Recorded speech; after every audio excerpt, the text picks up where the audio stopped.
Yeah, right? All right, guys, we are live. We got Sarah up in the house. The hizzy. What's up, girl? What's going on? Now, I don't know about when you do StreamYards, it takes like literally almost a minute Before you see the comments, it takes at least a minute before they start populating. Yeah, it's very weird. So it's very strange. So you never know, like, if people are on, and then it's like, boom, there's a bunch of people. Boom, they're like, oh my God, hi! And we're like, hi. Yeah, exactly. This is meat broth, by the way. It's not coffee. Like I know, I do the same thing. I have to explain all the time that there's just water in the same damn cup I always use. But let's get into it. All right. So I'm going to introduce you guys as we're trying to collect ourselves because we have these very busy lives. And then, oh my God, we're live. So, and still nobody's popped in yet. I don't see anything on my end either. Yeah, they'll pop in all of a sudden because it says 20 people here. But with that said, Sarah came to me about, hey, everybody coming in. They're coming in now. Yeah, yeah. We're live. So Sarah came to me about February.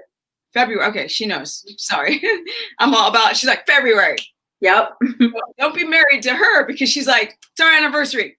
Okay. In February, and she reached out to me to interview me. And then I was having my head under the sand for about a year and a half. And so I kind of didn't know who she was. Sorry. But I know who she is now, trust. And so she interviewed me. And then, of course, as it progressed, we started talking. She booked a consultation. And I think that's where our friendship really started taking off, because it wasn't just a consultation. It was like, girl, how was your day on social media? Right? Yeah. Oh, yeah. Yeah. And so to create the evolution, now Sarah has her own backstory, and I'll let you guys let her explain for a second. And but I just wanted to say from my perspective that, you know, really it's not so much for me with Sarah in my life so much about her and her carnivore journey as much as it is as how amazing of a friend that she's become in my life. So for me, that's my side of this journey where this has gone. And in terms of what's going on with her health background wise, of course, it's interesting and fascinating to see her progression. And of course, for Sarah, it's very, very important. But I just want to put out there just right now, this is my girl. She's like the person I talk to the most right now with Sharona. Mm-hmm. So it's been really amazing for me. So Sarah, can you just explain a little bit to us, like how you got started in this whole thing and leading up to date right now? Yes. Like, who are you? Go. Oh my gosh. Wow. Okay. Well, first of all, I want to also, before I jump into that, say, like, I'm so grateful for your friendship, and it's been so amazing because I talk to you more than I talk to, like, probably my husband at this point. I live with him. Because you guys, Steph tells it like it is. And that is the thing. When I originally saw Stephanie on Bart K's channel doing a live stream, and I was just like, oh my gosh, this chick knows what is up. And she is not afraid to be truthful. And that's one of the things I appreciate about you the most, Stephanie, is that you're going to tell me the truth. You're not trying to sugarcoat it. You're not trying to, like, say something to just, like, puff me up or, you know, make me feel better. Like, you're going to tell me the truth. And that is rare, you guys. And Stephanie gets a lot of criticism and a lot. When I interviewed her for my channel, the comments were like, what in the hell? Like, very strong. I had not experienced that level of, like, disdain. Yeah, disdain of people just with these strong opinions. And I'm like, but you guys don't like her because she's telling you the truth. This is, like, the honest thing. People don't necessarily want to hear the truth. So I really, really appreciate your ability to be truthful, not sugarcoat it. And that to me is actually really kind. It's kind to be truthful with someone when you see them hurting themselves, you know. So that's my little tangent of that, is that a lot of people misinterpret Stephanie, and I have considered myself extremely fortunate to get to know her behind the scenes and develop a real friendship, because she tells me what's up and she's truthful with me. And I don't take it as, like, her being mean. It's like, I'm trying to help you. Like, that's it. So That before I even talk about who I am or any of that, I just want to get that out of the way. So you're welcome. So essentially, in a nutshell, I have had a weight problem for most of my life. My highest weight is 235 pounds. I hit that at age 14, again at age 19 after having lost all the weight, and then again in my pregnancy, which was 12 years ago. And so I have fought, and I could lose 100 pounds, but I would always gain it back. So this last time I lost the weight after my daughter was born, I've literally battled to stay thin. And at some points I was very, very thin, like very sickly looking, for all of my 30s, really. I'm 40, about to be 41 in a couple of weeks, actually 2 weeks from today, if y'all want to send me a birthday card. But I've really struggled over the last 10 years to figure out how I can just eat and not gain weight and not feel like crap and not feel tired. So I came to the carnivore diet about 18 months ago because I had a lot of chronic health issues. I had a bunch of ovarian cysts. I had really bad adrenal fatigue. I had some stubborn weight. I just had a lot of stuff going on, joint pain. I had gotten to the point in my yoga practice, because I've been teaching yoga for a decade. And I couldn't practice yoga the way that I wanted to. It was too painful. So I had pretty much just quit even really doing the type of yoga that I enjoyed. And so carnivore diet was like the last house on the block for me. I also had really bad IBS, a lot of gas, bloating issues with that. So carnivore diet right away took a lot of those things, and I felt better right away. I lost a lot of water weight. I lost a lot of inflammation. The joint pain was gone. The bloating and the gas was gone. And my ovarian cysts actually are gone. Also, I got an ultrasound back in January. Those are totally gone. So that's pretty freaking amazing, because your doctor will tell you can't get rid of those things. However, I was just kind of following advice from people on the internet of how to do the carnivore diet. I was also following advice from a lot of people saying that I needed to do a lot of fasting in order to reach my goals, my weight loss goals. And so I was doing pretty strict intermittent fasting. I was doing these extended fasts. My longest fast was about 7 days, a 7-day water fast. Holy shit. Yeah. I didn't even tell my husband until I was almost done with it, because I know he probably would have sent me to a mental institution. I didn't know that. Yeah, in July of last year. And that's kind of when the wheels fell off, to be honest with you, after that water fast. I really started having a lot of problems after the water fast. It was July. It was the week of July 4th. I remember it because I had to grill a bunch of food for my family. And it was 4 days into this fast. And I was like, nope, I'm not eating. But yeah, so I was doing a lot of extended fasting, mostly 72 hours. Those were my favorite. I do 72 hours, which is 3 days.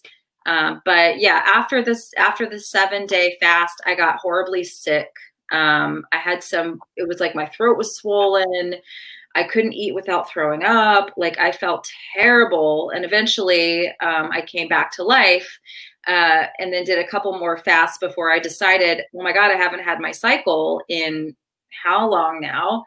And that's probably really bad. So I'm not going to do any more extended fasting.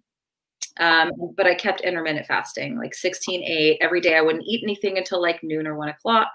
So that continued up until I met Stephanie. And when I interviewed her for my channel, I didn't expect her to say a lot of the stuff that she did, but it started making a lot of sense to me that I was probably chronically dehydrated because I had never given a damn about my electrolytes, because all these kind of carnivore influencers are you don't need electrolytes. And I hear it all the time. You don't need supplements. You don't need electrolytes. You don't need that. Well, maybe 11 years in or 10 years in or whatever, your body's made some sort of adaptation. I don't really freaking know. But I know for me, it never made an adaptation. I just paid a $300 bill because I went to a doctor to have my kidneys looked at, an ultrasound done of my kidneys, because I was in kidney pain. My GFR was in the toilet. It was in the 60s, which is your filtration rate. My kidney markers on my blood test were in the crapper. And, that came about the time that I interviewed Stephanie. So it was this perfect storm of me having the kidney pain, just not feeling good, waking up a ton in the night. So it was okay, I interviewed her. She knows what she's doing. So I booked her for consultation, and it was we clicked, and the rest is history. So here we are today. And story. No, I think this story is very important because I think you're a person who just does so much interviewing of other people that I don't think enough people get to hear your backstory just said casually, just like that, because it was and is just like that. And some of the things that are tick boxing, I think, to the rest of the crowd is the weight gain, weight loss, the gut issues, the cysts. I don't know how many women I talk to who've got cysts going on with their ovaries. The menstrual issues in general, because it's not just ovarian cysts, it's friggin' endometriosis, it's infertility, it's like you said, the menstrual cycle loss, or women are bleeding all the time and they're like, when I did get my cycle, just as a side, it was horribly painful, and I like literally wouldn't leave the house for the first 2 days. I mean, wouldn't. It'd come like once every like couple of months, and it would be like debilitating. And I'm like, that's not normal. That's not, but the doctor is like, oh, that's normal. You're just getting older. That's what they always say. But that's a whole nother subject because like me being older than you by more than 10 years or 11 years. And this whole thing with people saying that once you enter your early 40s, like it's a wrap. Yep. It's a mind frack, isn't it? Oh yeah, because I'm like, but I don't think that's normal to start menopause this age. I mean, I don't think so. But then I had women on my channel when I started talking about not having my cycle, losing my cycle, oh, I went into menopause at 40, or my sister did at 39, and that's normal and it happens. And but I'm like, but why? Why are you guys just taking this as like word because some doctor told you it was normal, or because somebody who did it, or you went through it? Why is it normal? Why are we pathologizing menopause at age 40? Like, that doesn't seem right to me. My gut is telling me that's wrong, Exactly. And then how did that affect you emotionally?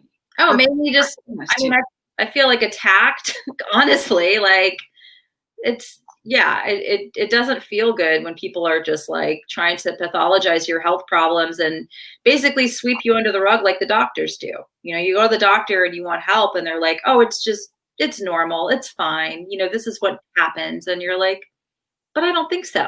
It doesn't feel right.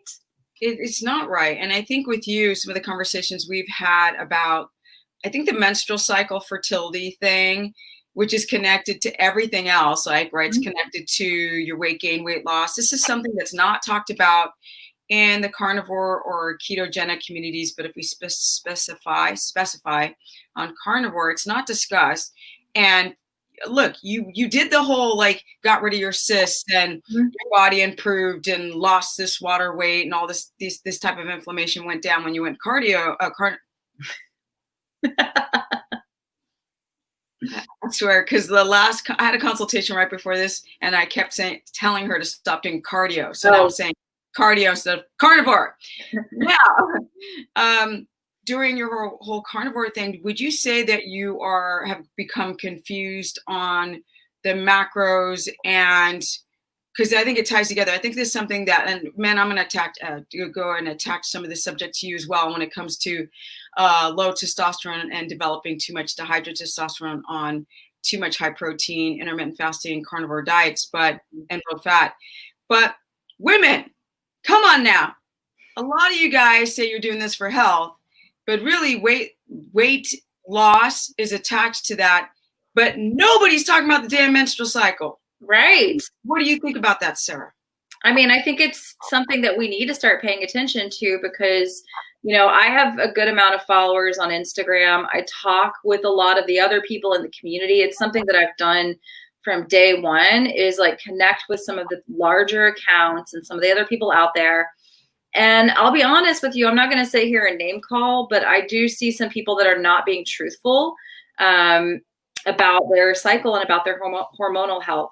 They're just not being truthful about it, because we've had conversations offline or in private message where they have confided in me that they weren't having a cycle, or that it was irregular, or that it was painful, all of the above. I have talked to, and that's what annoys me, because we're out here, and that's what annoys me about this whole conversation, is that we need to stop being ashamed of it.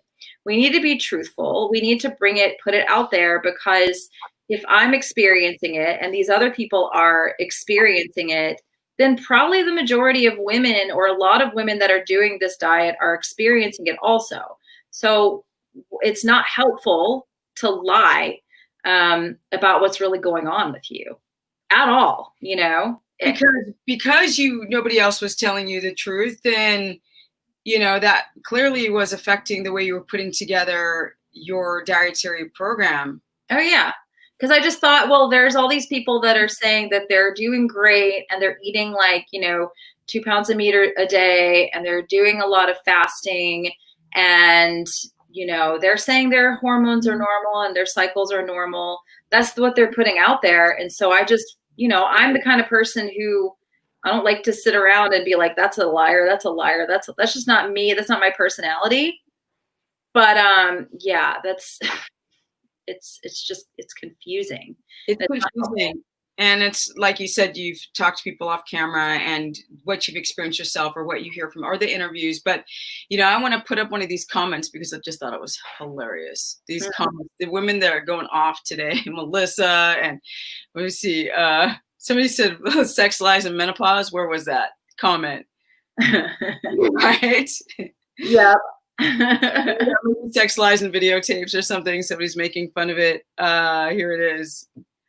Alba says, could read the sex, lies, and menopause. Oh, I guess that is interesting. So, okay. So that's one really big thing. I think that for men and women today, as modern humans, we have this kind of idea that we want to be lean, trim, mean, look amazing, age backwards. I think that's why some people have a hard time to relate with me, because I've never struggled with weight. And for me, the way I perceive my body changes or struggles is, okay, I hit this problem, let's just fix it and move on. So what would you say with you, Sarah, when it comes, because we're going to go do the deep dive into hunger and weight gain and weight loss. But psychologically, I would love to hear what you think about the fertility, the age, the body fat, the gaining weight. Can you talk a little bit about how this has impacted you, especially as a person who's online? How does that affect you when people are looking up to you for guidance? Yeah, I mean, I try not to take it on so much that it like wrecks me, but I do feel a sense of responsibility to be honest with the people that are watching my channel, that are following me, to just like let them know what's going on. And this whole process of working with you and listening to you and doing what you're saying to do and just trusting you is kind of what I decided to do. I'm like, I'm going to get a consult and I'm going to kind of follow this path. I've had a lot of resistance to it in my own head because of, putting on a little bit of weight here, especially in this last month. It's been like an amount I'm not really comfortable with. Like I could fluctuate a little bit because everybody's going to fluctuate 5 pounds or so. This is like 15 pounds and that's uncomfortable to me. And so you guys, Steph has really been there for me to listen to me, encourage me, because it has been psychologically difficult. And I have tried to be honest about it. But the other thing that's happened, that this hasn't happened to me since I've been carnivore, that I've had a period on time on a 28-day cycle for the last 3 months. And I'm also ovulating. I was like super excited. I was like texting stuff. Like I even put it on my Instagram stories, like a little ovulation, like it's a digital kit. So when you're ovulating, it has like a happy face.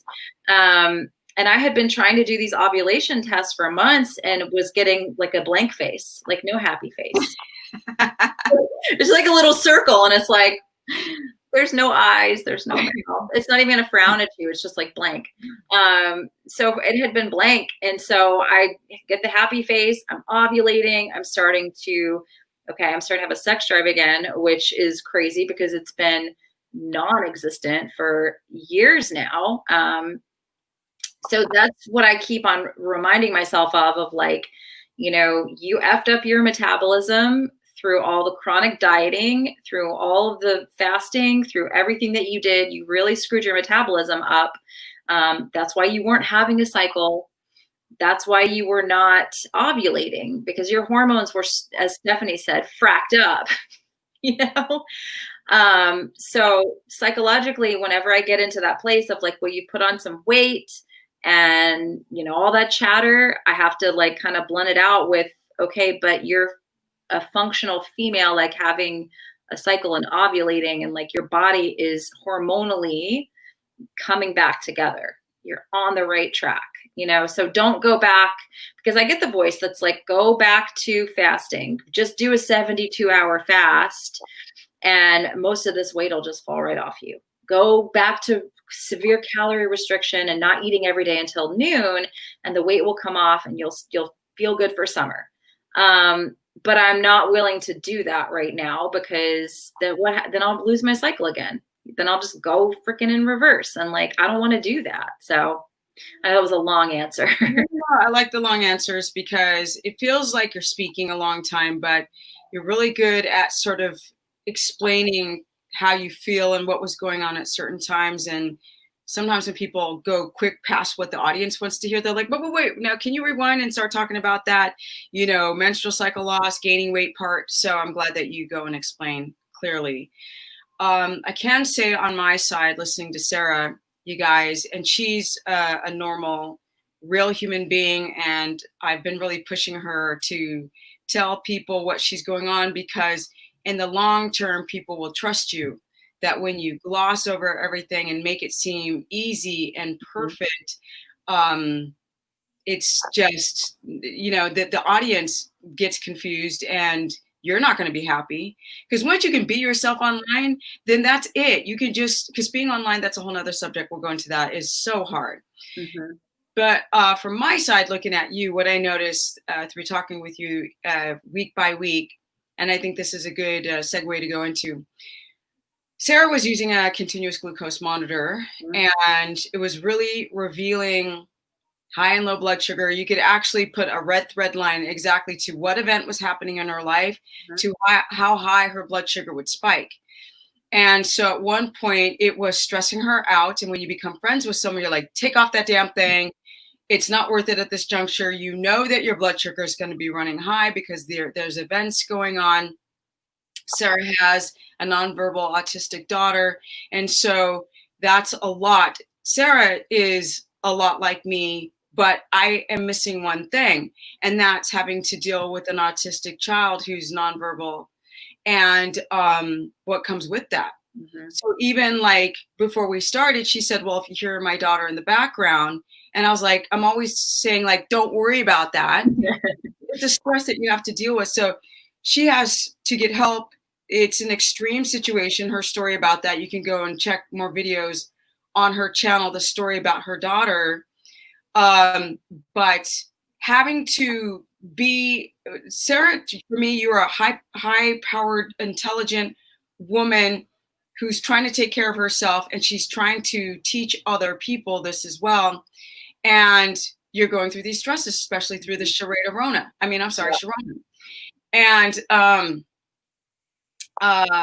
you have stressful periods when you don't get the help that you need. Mm-hmm. And that's when all the weight came on, was that we lost our helper. We have respite care. We still, because autism services are considered essential, thank God. And we lost our respite helper for 2 solid weeks. And in that 2 solid weeks, Alexis was not sleeping. It was before we had started working on getting her histamines in check. So she was awake, you know, half the night, if not more. And then I would have to watch her all day. And when you're watching her, there's like a level of hypervigilance that no one really can understand. I mean, for example, yesterday, she had a great morning, but the afternoon she was having a rough time, and she was having these urine accidents, which you would think she's been potty trained for 6 years, so that shouldn't happen. But when she gets stressed out, she has incontinence issues. And so I would just be in the other room and hear like water pouring on the floor and walk in and she peed on herself. And that probably happened 5 times yesterday afternoon. She was destroying stuff downstairs, and I'd go clean it up, and then she'd be upstairs destroying something. And so like, it's like kind of having a toddler who's 12 with the same body of a 12-year-old. And what my body has to do in those situations is like jump into fight flight, because some situations she's in are very dangerous. And then my own emotions around it. Like I was really emotional about the accidents, because it feels like, oh my gosh, I can't even, I don't know what to do to help her, you know? So yeah. And like Steph mentioned, when I had that glucose monitor on, we have data to show my blood sugar shoots up, to like hundreds when I'm stressed. And so the 2 weeks that I had no help and I was hypervigilant, like pretty much 24 hours a day, because she's waking up all night, and then all day, that's when that 15 pounds just basically like flooded my body. It was like, what the hell, you know? So we're going to talk about this weight gain. Yeah. Let's go. Because I wasn't at that point. I was listening to what you said, but I was also not willing to be hungry. I was like, F that. So I just would, you know, have more fat, and I was trying to like limit my protein, you know, and not go above the protein number. But I was like, if I'm hungry, I'm just going to eat some more fat. And so I'd like grab a chunk of fat, walk it by the freezer, you know.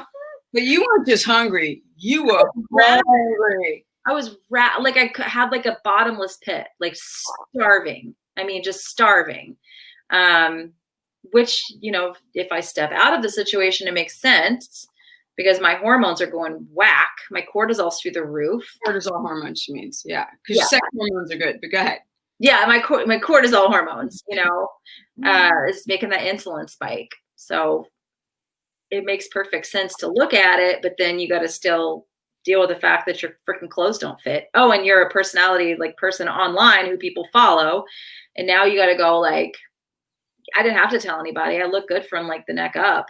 Everyone doesn't know how big my boobs and butt have gotten, but except my husband, who's kind of happy about it. But that's a whole other story. It's a whole other story. So you guys, so Sarah and I are people who are online, and it's really hard. Most people, if not everyone, including myself, I mean, you don't always say what's going on. You know, you're trying to figure it out yourself, what's going on with your body. And meanwhile, everybody's asking for the damn solution. And you're like, I'm still trying to figure out my own dang problems. So in this particular situation with Sarah, was gaining weight and also ravenously hungry at the same time. And so she used a continuous glucose monitor. Then I said, take it off. She took it off. So we're assuming that those blood sugar spikes are going on. And so we are right now in the trenches trying to figure out this weight gain and why she's so ravenously hungry, which got me thinking about the subject of leptin resistance and insulin resistance at the same time. So I'm going to pull up an image and talk about this for a second, and then go back to Sarah, because I don't want to talk too much, because I always talk too much. So let's see here. All right, so let's get out of this ugly house, because it's not my house. This is not my house. And let's talk about the two things. So we have, I'm going to start with insulin resistance, which I think, Sarah, there's two things going on here. And I definitely think I had that for sure before carnivore because of the ovarian cysts. You know, I had all the hallmark signs of it. So yeah. Exactly. And I'm trying to get this thing to pull up. There we go. Okay. So if I stand over here, so you have this cycle, right? First of all, Sarah, I think you've got some insulin resistance going on. So you guys, they don't have like drawings for carnivore. So just forget that food. Just cover that food right there. Okay. Pretend it's like 2 pounds of meat. Exactly. So that she eats. And then she's going through this blood sugar spike right after she eats. And what's ending up happening is that her insulin is rising and rising, and then her body starts storing it as fat. So we've got a blood sugar spike on carnivore, and it's not the food that's doing it. It's actually stress. So that's missing also in this whole drawing. Forgive me, I only had a little time to put it together. But typically, when they talk about insulin, you almost will never hear a dietitian talk about stress and high blood sugar, because they don't learn that. in their dietary training. But if we sort of take away the food and just think about this cycle of insulin spiking and then fat storage, this is what's going on when you start ending up storing fat here. So if I come back over here, Sarah, I believe, is going through insulin resistant when she's stressed. So basically when you're stressed out, and I'll go back to us here. So basically when Sarah is stressed out, she's having a blood sugar spike, which is then followed by an insulin spike, right? Because your body can go into a thing called gluconeogenesis, which is high cortisol. Now, that's not a bad thing if it's not chronic, but with your continuous glucose monitor and technology, your blood sugar was running too high in general. So blood sugar running high, insulin running high, and you start storing fat. That's that whole cycle they're showing here, like this way. And I think that's one thing that's going on with you is your insulin's too high through this stressful period. The other thing that I think is going on is a thing called leptin resistance. So I'm going to pull that slide up too, and then I'm going to take away these ugly things. Somebody's saying if you're ravenous, maybe it might be nutritional deficiencies, but I don't think so. I mean, it could be, but it could be, but also this, and I looked up that too. I'm just running out of time to put it all together.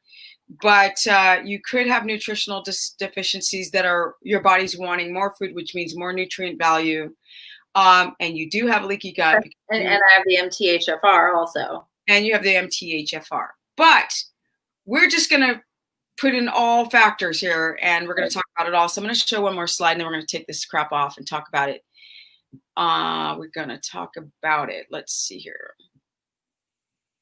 So again, sorry for we're not talking burgers here, but this here, if I get down for a little bit, is kind of an explanation of how wait, is this one the left? Wait.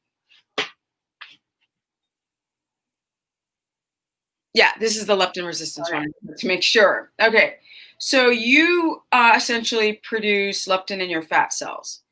And you have up here, there was a brain, but this stupid platform doesn't allow you to show the whole thing.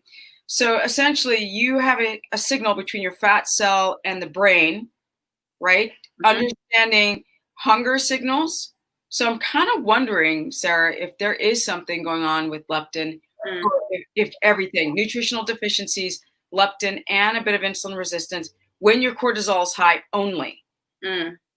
Yeah, and also I know that you're more insulin resistant PMS week, which is this week for me, because so, and yesterday was really strict. Yesterday I was super ravenous to the point where I was just like, I just got to go to bed. I can't deal with this. I literally could not deal with being so hungry. I think I left you a message about it.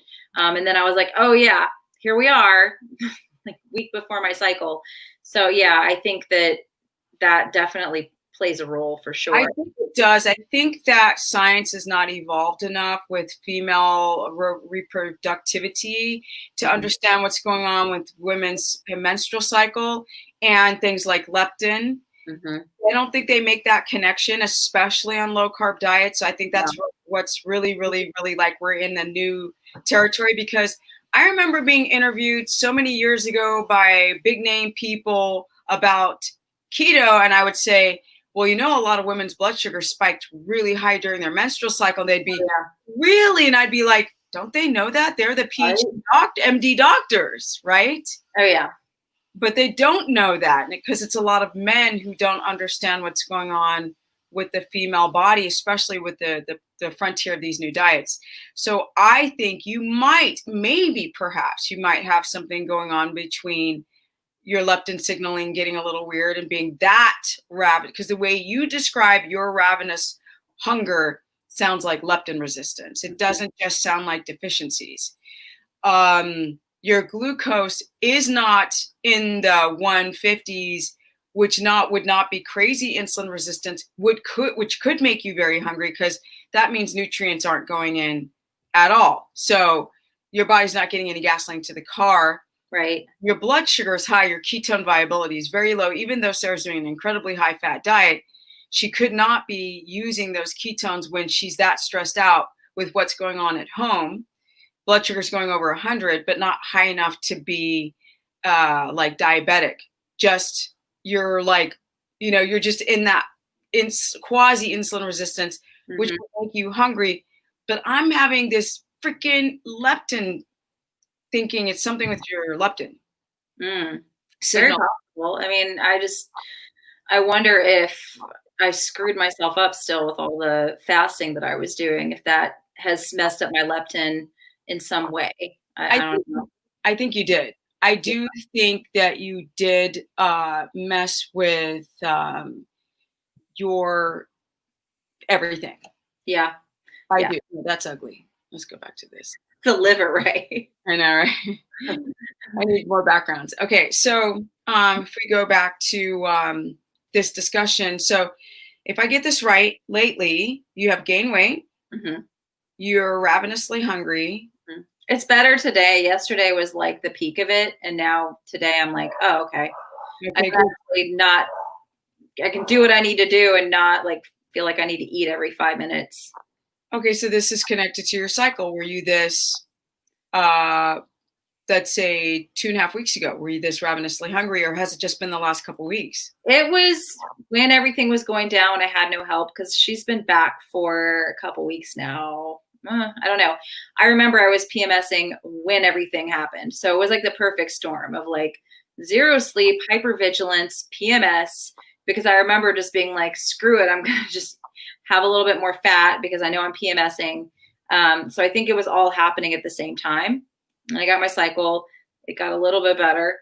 But then it kind of has been starting up again with the extreme hunger over the last week. I'm still in that week right before my cycle. It's not due until next week.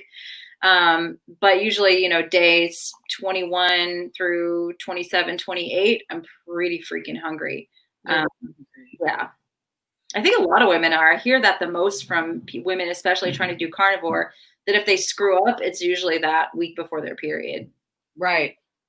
I mean, that makes sense. Yeah. Yeah. I'm thinking that it's the cocktail. I do think that leptin is connected to the cycle and to cortisol. Your adrenals are connected to your reproductive system. So I think they're all connected. And what we need to do now is the main thing, which is not discussed. What do you think about moderating your stress while on these carnivore diets? What do you think? Well, I mean, I think that's really important. You have to moderate your stress. And I actually talked with Kara at NutriSense. She is the person behind the scenes in the NutriSense app, the company that did my continuous glucose monitor. We had a conversation about the higher blood sugar numbers, even when people have gone up to a high fat, moderated protein type of keto diet, that they're still having the high numbers, and it's usually due to stress. Like, she does see that trend of like the stress. So for me, I have to kind of just work extra harder at things I can do to reduce my stress. Like, I meditate twice a day. I do yoga. Like, I do a lot of stuff to try to keep my stress at bay. So I think I would be a complete bleep show, like, if I didn't do all the self-care stuff that I do. So yeah, that's my thoughts on it. So what are your thoughts on eating this much fat? Because how much fat were you eating, and how much do you think you dropped down to, even if you don't know per gram, just an eyeball amount of fat? At the time, like a month ago, when I was like in that crazy 2-week period, I was probably hitting some days like 300 or more.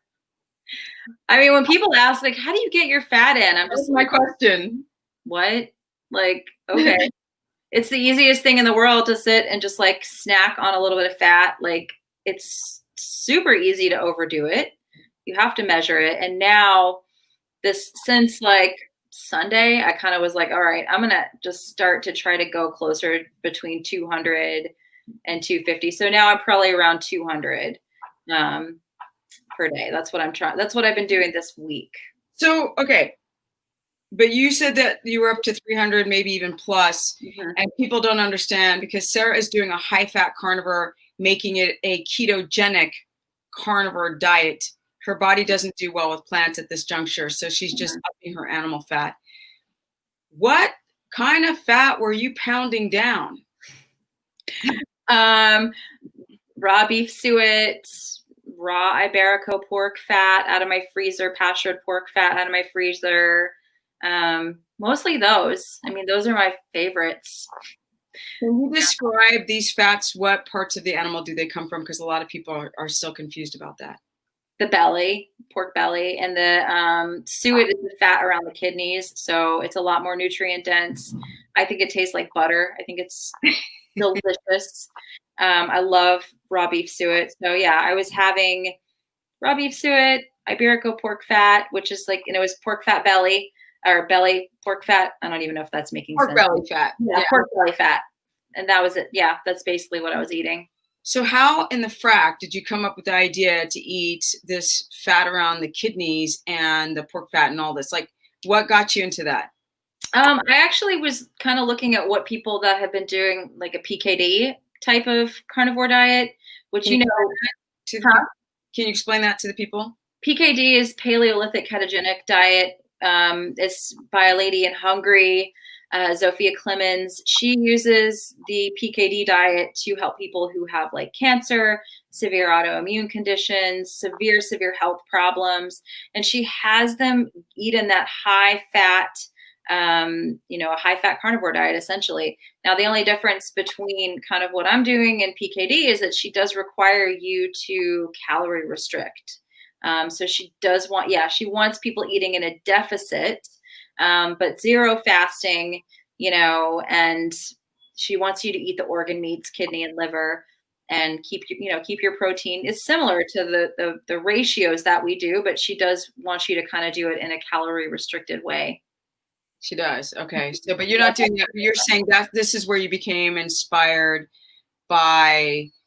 They do a lot of pork fat, like pastured pork fat, Iberico pork fat. They do a lot of suet. That's where I had originally, because I was thinking about what fat sources I could use, because I was having all these reactions to butter, and I really don't like tallow, and I just don't like those. So I was like, well, let me try these, and they're actually really good. Okay, we're going to answer your questions in a second, you guys, but I still think this is very interesting conversation with Sarah, what she's talking about, like the types of fats and how she could go so high in fat where she actually has to slap her own hand from grabbing more. Is that true, that you actually have to resist? Yeah, I've had to because I've been trying to just be like 200 to 250, stop. Because I could literally like no problem eat like 400 grams of fat and like not blink, like no problem. Yeah, me too. Like, I don't know. I tried to explain this to my client this morning. She's like, it's so hard. And I said, do you have a gallbladder problem? She's like, no. And I was like, then getting, a bunch of fat in is easy. It's, if you melt it down, it's going to be like this much if you melt it. Yeah. So, people don't understand that it's either psychological or there's got to be something with digesting of that fat for them to be. Or stomach acid, because people talk about having diarrhea. Now, I did take, from your consult, you told me to take a digestive enzyme just with dinner, like half the recommended amount. And I had to do that for about 6 weeks because I was having the run to the toilet thing. But after 6 weeks, which has been since freaking March, I don't have that problem. I could probably eat 500 grams of fat and I wouldn't be like, it wouldn't bother your digestive system. No, my digestive system is good now. Like, I've got proper stomach acid to handle that fat. It's no problem. My gallbladder is good too. So I can eat it, which, I mean, yeah. Yeah. So here's the thing, you guys. I just want to explain this very clearly. Sarah was going through issues prior to our consultation, and her kidney issues. She was chronically, like her electrolytes were out of balance, which meant she was internally dehydrated, which put strain on the kidneys, and eating high amounts of beef. And then there's all this mess behind that. So she starts upping her fat. She starts feeling better. But the one caveat, everything's good except for the scale. That's like the main problem. And the sleep got better. So we can talk about thymus in a second too. Because she's upped a lot of her organ meats, probably a lot more than what you were doing in the past. I wasn't doing any organ meats in the past. Oh, wow. I was like, I don't like those. Not going to do it. Like one of those people. There's a lot of those. There's a lot of those out there. Don't be a weirdo. I'm like, okay, go get some vitamin deficiencies and tell me how you feel. You know? Exactly. Which could still be connected to your ravenously being hungry because your gut not having the equipment to strengthen itself by having like your vitamins and minerals get into the system. But I want to explain this to you guys. Sarah upped her fat and probably never 6 months ago thought she'd be eating as much fat as she's eating today. And to the point where she has to pull back. Now, these are her fats of choice. This is what her palate really, really loves is the suet and the Iberico pork fat, to the point where it's like she keeps describing it as like ice cream to her. It is like ice cream. It is like ice cream. Now, I haven't eaten this type of fat. I haven't, so I can't. So she's the one that could be the expert on how it is to eat raw suet. And I don't think I've even tried suet yet. And raw Iberico pork fat. But with that said, what I want you guys to understand is that if you're not eating high fat and you're eating moderate, even too much protein. So there's a problem with the electrolyte issues with the too much protein, because a lot of people don't know how to balance their electrolyte eating high protein. Then there's the thing that your blood sugar is going to run high, because that excess protein your body's going to break down and use as glucose with the absence of ketones. And that's not enough glucose to keep the hormones from going down the toilet and having your hair fall out and starting to have thyroid conditions and cold and all this kind of weird stuff. Then there's the problem with you have the secondary reaction of the kidneys, because you become chronically dehydrated on eating a lot of protein. And then there's the fact, and then that's going to affect the kidneys. And then you're not getting enough organ meats, which then affects the thyroid in a lot of women. So a lot of men who are the carnivore gurus, and a lot of women don't understand. They model a lot of what they hear from the men. And so they'll be like, well, that woman does fine. And you go to their page and they look sickly in 2 seconds, not calling out anybody, but people lie. So this is the truth. If you guys eat too much protein and not enough fat, you're not in ketosis. So your body has to get gasoline from somewhere. It's going to take it from amino acids, either from the protein that you eat or the protein from your body, most likely both at the same time. People are factoring too much the weight on the scale and not the weight of their health. Yeah. So for you, Sarah, what I've noticed in you is like everything's gone better, except you're having these weight fluctuations. And we're pretty clear that your body, here's the thing that I've expressed to Sarah. She's become addicted to the fat. It makes her feel good. Mm-hmm. Fat has become a pacification during a lot of cortisol stress. And I'm like, go ahead and gain the weight and that's fine. But Sarah's like, no, I don't think so. Which I would blame her. So as long as she's in her fat allotment and can remain ketotic, I'm cool with her dropping the fat. But if you drop the fat, what do you have to do to compensate in your life, Sarah? Like, you can't just drop fat. You have to do one more thing. Oh, Lord. I mean, down. Huh? Keep the stress down. Yeah, that's what I was going to say. But I was like, was this a trick question? No. Keep the stress down. No cardio, no killing myself with workouts. Just. So what is your husband telling you to do workout-wise lately? Jog.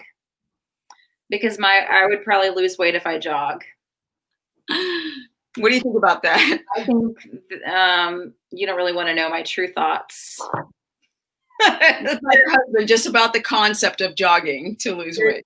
Yeah, he understands, like, when I explain it about my adrenals are very freaking sensitive because of years of abuse and stress and just adrenaline pumping through my body. I think he can understand what I'm saying, but I still don't know if he truly gets it, like, I don't know if it's like connecting. And God bless him. I mean, he's seen me do vegan juice cleanses for a time, water fast for 7 days. And now I'm walking by the freezer eating raw fat. So I got to like try to be a little compassionate with the man for like putting up with me for the last 15 years and all of my dietary interventions. And Sarah, she just leaves the funniest messages about like her husband's like, what are you doing now, you crazy woman? And like, you're doing like 7-day fast and now you're walking by eating raw fat all day long. Like, what?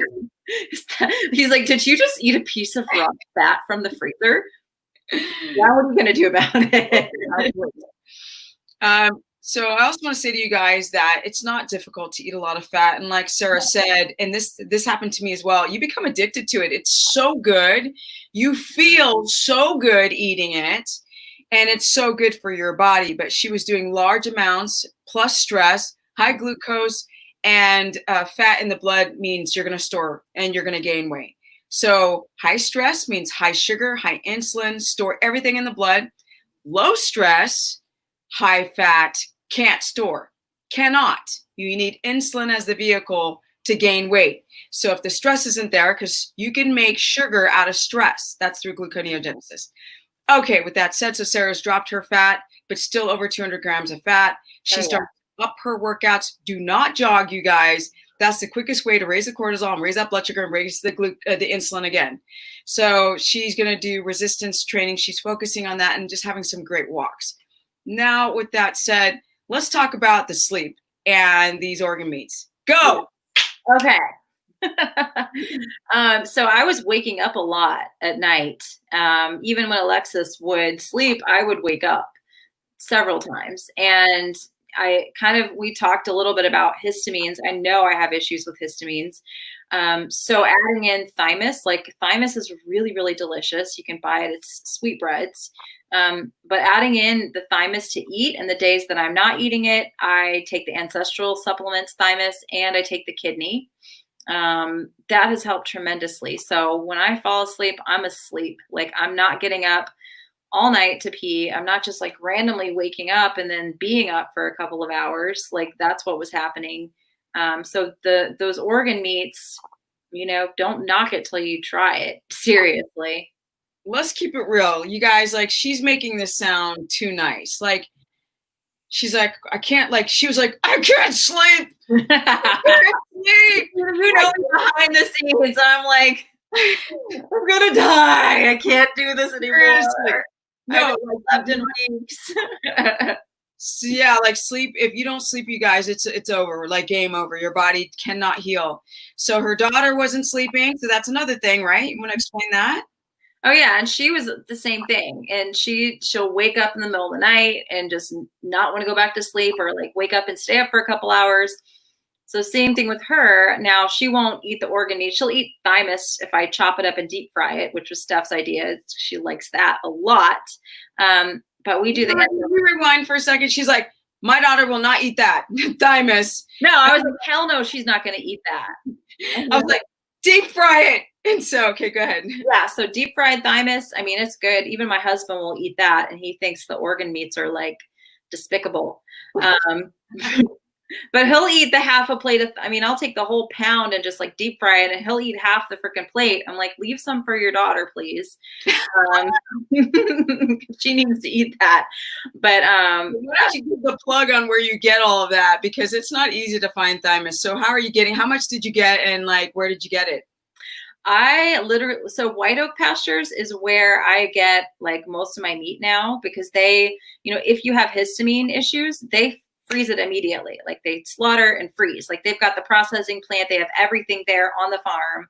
I've been there. I've stayed there. It's a beautiful, like magical place.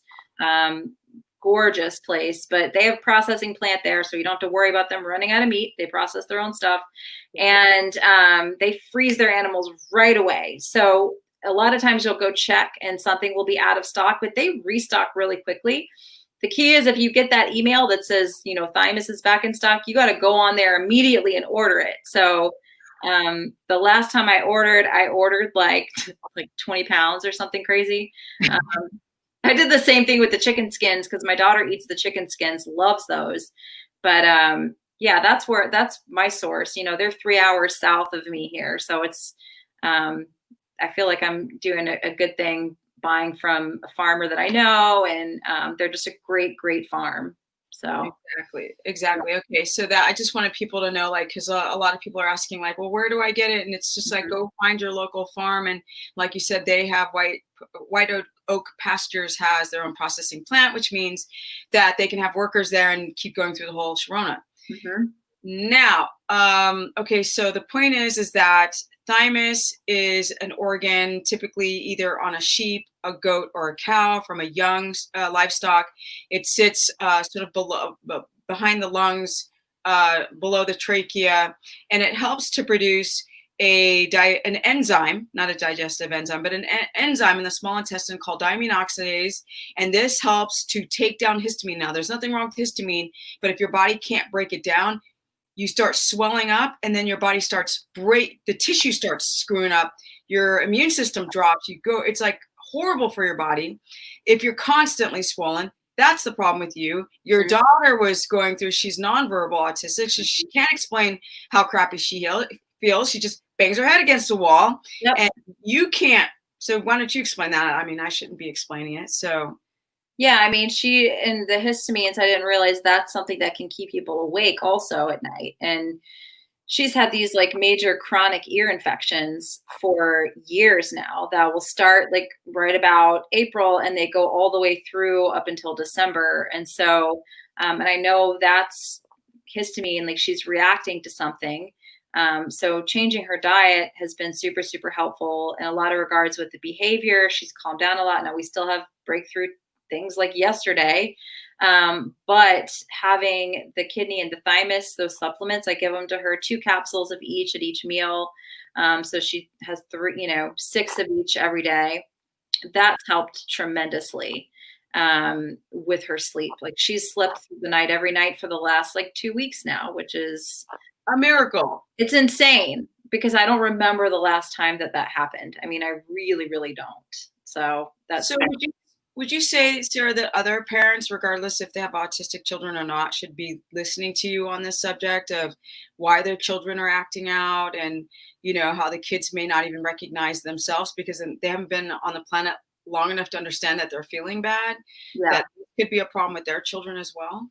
Yeah, I mean, I think that there's this spectrum with kids of like ADD, ADHD, like these like behavior problems. And I think it's on the same spectrum as autism. I think it's a methylation problem. Obviously, I have MTHFR. That's a methylation problem. My husband also has it. We're both homozygous. Somebody asked that earlier.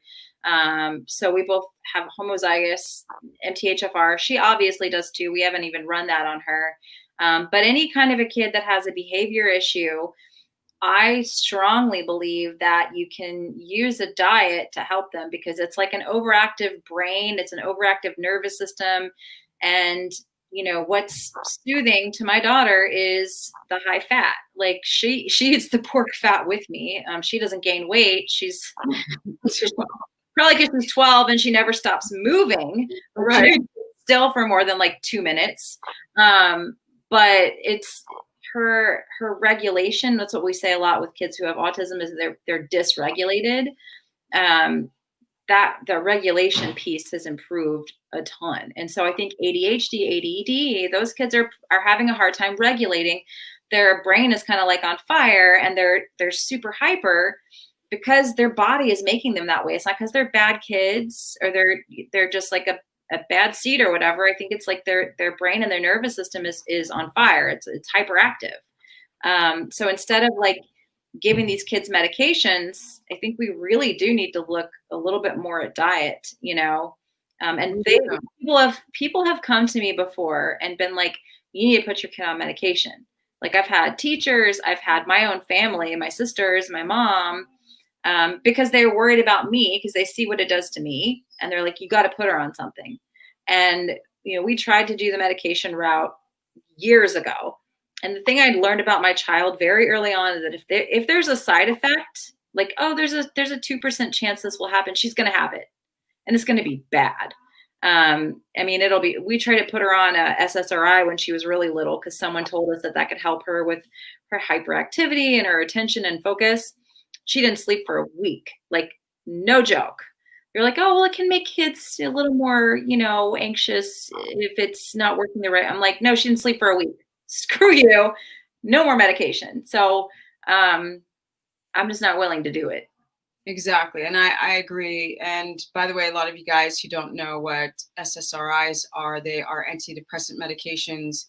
And MTHFR is a gene mutation that can lead, she's talking about being homozygous, This is not being able to methylate. This is when the cells aren't able to function properly, essentially to clean themselves out and function properly, which affects the every autoimmune issue that someone can have can be connected to the MTHFR gene mutation, which they say that 30 to even 60% of the world's population can have this gene mutation where their body tends to fall apart very easily. But even if you have a gene mutation or MTHFR, you can still methylate, but you've got to know how to do it through diet and lifestyle changes, which you're doing. And then when it comes to the child situation, no one talks about this. It's very rare also with the whole carnivore thing or even keto, that parents will be eating this way, but their kids won't. So daughter was still eating fruit and still eating things. And of course, in my brain, I'm like, why isn't she eating this diet? But I'm sure, and I'll let you, address this, but in parents' brains, I always think that they think it's too hard to transition their kids, on these other low carb diets that can be advantageous. So before you can explain what you think about that, because there's a lot of people out there who are watching this and will watch the replay who've got kids and they're just consumed about their own health. Yeah. I'll handle me first, or, I'll handle my spouse first, handle myself first, and then they can, and I kind of don't agree with that. That's the reason why I was nagging Sarah. Like, what about your husband and what about your daughter? And I'd say it softly to her because you guys know I have a reputation of being really tough. Yeah. And I think that it's not, people think, oh, my kid has ADD just because they're eating carbs. It's also the histamine, foods that they're eating, and then not getting any equipment to fix that gut wall whatsoever. Right. So what do you think? Well, so for parents who are afraid, I get it. Like, it took me a long time of kind of being like, I think we should do it. And I watched The Magic Pill, where they actually have a nonverbal autistic little girl on that movie. And that brought me to tears, just kind of watching that. Anytime there's like a family with a nonverbal autistic little girl, I always cry, like no matter what. Like it's like painful, it's very painful. But I had kind of had the idea in my head, but I was scared. Number one, because she's so addicted to fruit and loved her fruit. And we, pretty much had been paleo for her for years. She's been gluten-free. She's been dairy-free. We've done that forever. But then my husband, he was kind of like, I don't know, because he was watching me and kind of my struggles with the dehydration and, on the external, you haven't seen my scan of my ovaries clear. You haven't seen, you haven't felt my joints, how they don't hurt anymore, how I can actually do yoga and do stuff I enjoy. So you don't really know. And so he's not 100% sold on it. So finally, when this whole quarantine thing happened, I was like, look, she's not going anywhere. She's not going to be around other kids. We're not going to be going to parties. We're not going to be going to relatives. Let's just do it. And he was like, fine, let's do it. And the thing that people don't know about the ketogenic diet is it was formulated for people with epilepsy back in the 20s. A lot of kids with autism, and this was the kicker. This is how I convinced him finally, is like a lot of kids with autism that are her profile, that are non-speaking, they begin to have seizures in puberty. And I've seen it happen a ton with people in the autism community that I know. And I know like one family out of like all these families where they're actually on a ketogenic diet, one family. And this girl is a teenager now because her seizures were so severe. Sorry, I'm going off on a little tangent here. But she's like 19 or 20 now. And she started on keto when she was, I think, 12 or 13, maybe 13, because her seizures were just debilitating. And they stopped the seizures. And, but her mom was telling me, if she so much as has a French fry, she'll have a seizure. Like, that's how sensitive it is. So that was kind of the kicker. And, we did have some starvation days where I would put food in front of her and she's like, bitch, what are you thinking? Like, where's my banana? Where's my apple chips? Where's the sweets? Right? Like, where's my treats? But, eventually I remember I was like talking to you one day and I was like, oh, she's eating her chicken wings. It was like 4:00. She hadn't eaten all day. And so finally at 4:00, she's like eating all these wings. I'm like, okay, I see how it is. Like, you will eat when you're hungry. And that's hard for parents too, because you already feel like guilty or bad or whatever, because we've been so brainwashed that our kids need treats and our kids need the sugar and they need food as like a pleasure thing. Like, we are brainwashed about this big time. And so you have to break through that programming and be like, no, this is the healthiest and the best thing I could be doing for my kid, for her brain and for her nervous system. It's going to happen. She'll eat when she's hungry. Do a video on this. It just sounds so good when you describe the whole thing. Yeah. Yeah, I do. But because people are so scared, but don't be scared, y'all. They'll be okay. They'll eat when they're hungry. What you said, what'd you say to me yesterday or the day before? Like, all she wants is her fat and meat or something like that now? Yeah, she will eat. She loves beef suet, like loves the suet. I've got like 10 pounds on the way here for her because she eats this. She loves raw beef suet. She likes my pork fat. She is not really into I mean, I would offer vegetables, but she's not really into them anymore. Like, I was telling you, because my husband had to go to like 4 hours away for work yesterday. And I was like, yes, I don't have to chop any vegetables for dinner. Yes, because I still cook veggies for him. And I'm like, look, meat and fat, me and my girl, we're happy, you know? Exactly. Yeah. So this is something you made a couple of really good points. And one thing is about the ADD. It's not just, a lot of kids. Okay, so I have a horse. I go to this ranch. And there's a woman there. She's 36. She's got 3 kids. One's 11, one's 7, one's 4. Oh, Lord have mercy. And I mean, they're coming with chips and puffs. And like, she brought some probiotic drinks. They're like that big for the kids. But there was 13 grams of sugar in something that big. Oh. Her kids, she got kicked out of the ranch. So I think I was kind of talking about this. Oh, yeah. She kicked out because one of the other women that's there was complaining about how hyper her kids are. And I've been on her, like in a soft way, trying to encourage her I was like, well, what is the youngest son? Cause he's wild. What does he like? Well, he likes broccoli and rice. I said, give him broccoli and rice. He had like Chiefs puffs, in his hand. Oh, yeah. Garbage. So, and this is a child who's not autistic, but he's developing ADD and he can't focus. Right.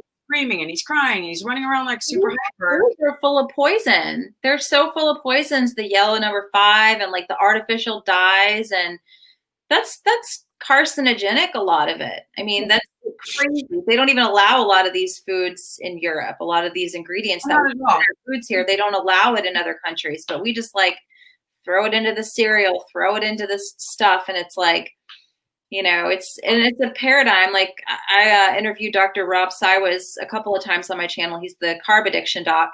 But one of the things that I always remember that he said, how it starts very young, this parent-child relationship of trying to soothe them, is he asked me, he's like, what do you do when a baby starts crying? What do most people do when a baby starts crying?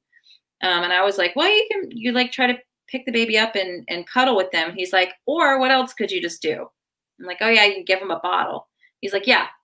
And that's what ends up happening from a very young age that we do with our children, is that we pop them a bottle, we pop them the juice, we give them the goldfish, we give them the stuff because it quiets them down for a little bit. We create a larger problem. We create this emotional dependence upon food, upon sugar, upon the carbohydrate, and they grow up maladaptive and malfunctioning, and we wonder why. How did this happen? It's like, well, how have you taught them to soothe themselves? Exactly. Well, okay, so you are a person who started figuring out back then, because like you said with Alexis, your daughter, you didn't want to put her on a bunch of medications. They weren't working. And so you wanted to start looking for natural, because your body was going through hell. Her body's going through hell. She's your loin, of your loin and of your DNA. So if she's going through it, that means you both are going through it. And now your husband's on board. Everybody's on board. So everything's getting better. So I really encourage everybody to get the whole family on board and stop saying, it's so hard with my kids. If you she's got a 12-year-old who's as tall as me, who's nonverbal, can put her head through a glass window when she's frustrated. I don't want to hear you parents say that you can't retrain your children. You can. It just takes a lot of work and effort and discipline.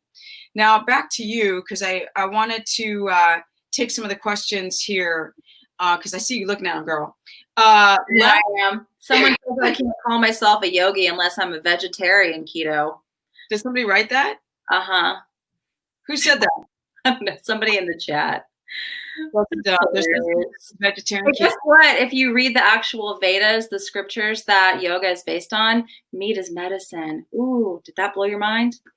Yeah. So whoever wrote that, I'm sorry, like people, and that's going to take us to the being on social media, and then we'll wrap this up. Yeah. But because I want to get to some of these questions here.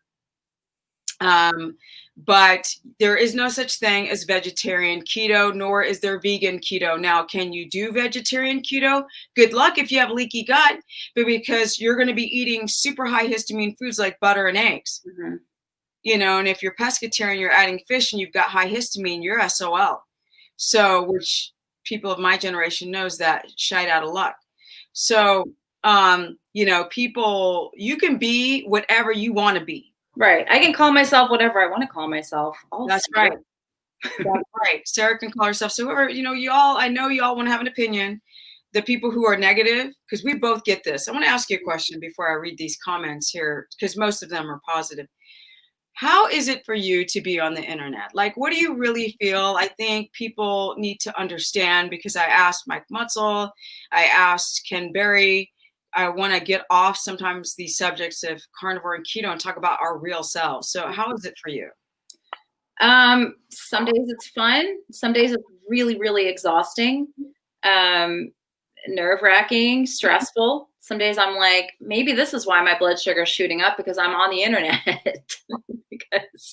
because you deal with a lot of positive stuff. Like there's a lot of really, I would say 90% of the feedback and the messages and the stuff that I get, 90% is really kind and just wonderful. But then you get that small amount of people who, and I can't even count how many times people have been like, don't call yourself a yogi. You're not a real yogi. I'm like, who the F do you think you are? People criticize you. People say really horrible, mean things to you.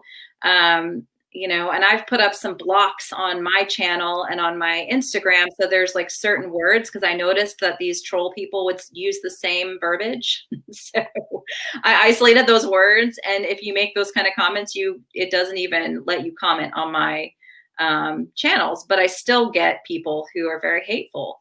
And, you know, I can look at, like we've talked about this before, I can look at your channel and see somebody leave a really hateful comment and I could be like, oh, damn.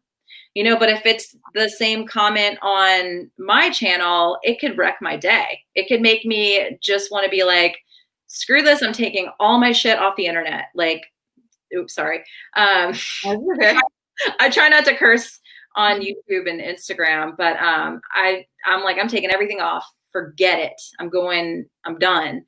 But then I get over it. But it's still like, it kind of just, it doesn't make you feel very good. So. It doesn't. And I think, see, what I've noticed in Sarah is that she's really, I mean, this is a smart woman. She's motivated. I have so much respect for her. And I don't really, it's hard to explain. It's not that I don't respect other people. It's just that when you get to really know someone, you really start to see the sides of them. Like, you know, like I'm inspired by Sarah. I get to the point where my vision gets more tunnel. And so she's helping me open up that tunnel vision on like having fun out of this. You can't just be a person like she or I on the internet if you're not enjoying yourself, because what's the point? We're not here to just give you guys advice. We're here to enjoy the process. We're here to enjoy it. So if people are telling you what to do and stop reading the comments and stop, I hear this all the time. You're so distracted by the comments, unsubscribing. And I'm like, oh my God. Don't let the door hit you on the way out. Boink, right. And, you know, after a while, you're like, okay, is this fun or is this draining? Which one is it? Because sometimes it's draining. You don't even want to turn on anything. You just want to live real life. But then you're having so much fun. She's having so much fun with this.